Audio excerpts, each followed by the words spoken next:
As the intense Battle of Aridka raged on in the early days of the Clone Wars, the Republic forces on the planet were quickly degraded down until only 9 brave men remained, stationed in a very tight trench, protected by only a single energy shield, which was very quickly weakening. So, I'm going to break down how their heroic Jedi General jumped out of a Republic gunship to save their lives. So before we get into it, make sure you're subscribed with the bell button on to be notified as soon as I release more awesome Star Wars lore content. Only a small percentage of you who watch are currently subscribed, so make sure you chop that big red button with your lightsaber if you enjoy the video. The story begins on the mid-rim planet of Aridka, where one red-trimmed ARC Trooper commander is stationed along with the blue-trimmed ARC and the rest of his men. The red-trimmed commander looks over the top of the narrow trench with his electro-binoculars and reports to his brothers that the separatists have overtaken the border post, wondering where their reinforcements could be. In response to this, the blue ARC Trooper tells his commander that he sent out the call for reinforcements not long ago, but unfortunately the magnetic storm in the area cut the transmission to pieces, meaning that they will be stuck in the trench without any backup. Blue ARC does however prepare to activate their tiny defense shield, but warns his fellow men that the shield won't take much damage at all and will soon degrade to nothing.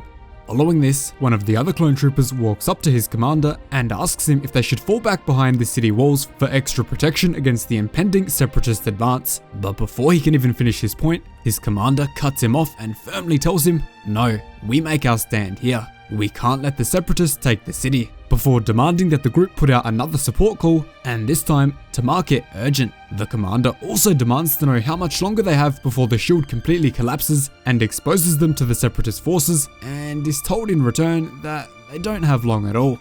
Despite being issued with an incredibly strong energy field from Republic Command, the sheer amount of blaster fire coming from every direction from the droid forces is simply going to be too much. On top of that, the shield is also absorbing the enormous blasts coming directly from the droid tanks, making it even weaker as time goes on.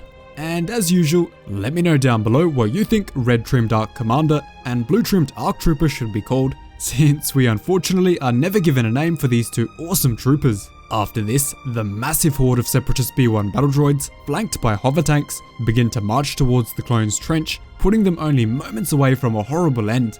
These brave clone troopers are willing to give their lives to protect the sacred temple city which is towering behind them. Moments later, one of the separatist tanks fires a massive high-energy bolt directly towards the shield, causing the Red ARC commander to warn his men frantically to brace for impact. As the devastating bolt hits the shield, it completely shatters, exposing the clone troopers to the full brunt of the droid forces. Soon after, one of the troopers lobs a grenade towards the B-1 battle droids, but Red ARC warns his men to not even wait for the smoke to clear, but instead to send the filthy clankers to the trash compactors.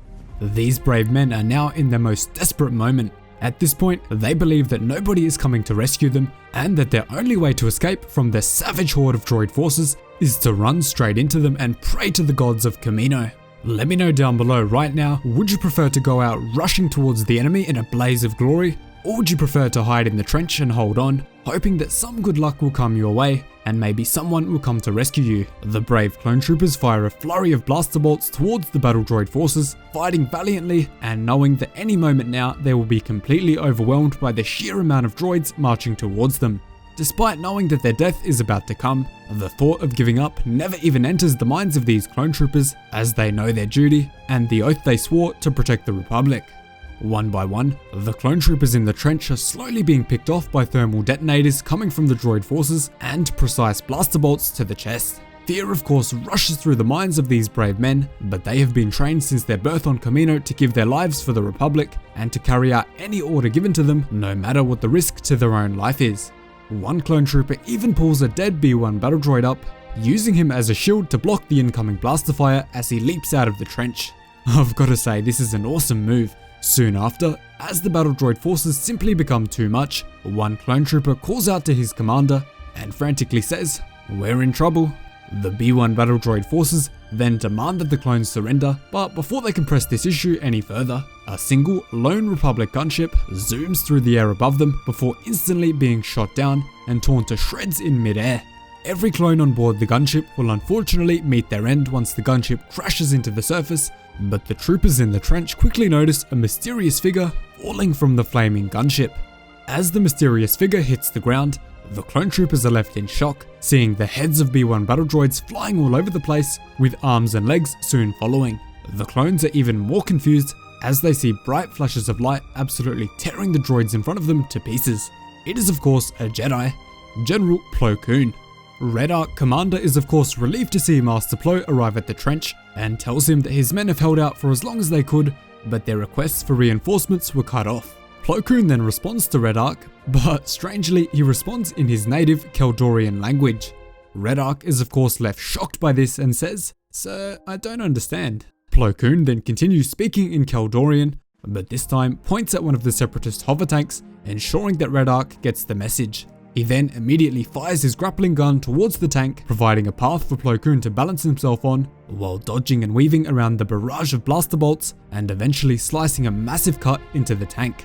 Plo then circles the entire tank with his lightsaber plunged deep into it, ensuring that it goes up in a huge burst of smoke and fire. Plo Koon then hops from tank to tank, doing the same, and each time killing a large group of B1 battle droids along with the tank. Eventually, Plo Koon gets just a bit too close to the clones' trench, leading them to have to jump to cover. Following this, however, Plo continues slicing, dicing and chopping through every single droid tank he sees, lighting up the sky with an intense wave of light as thousands of B1 battle droids are destroyed.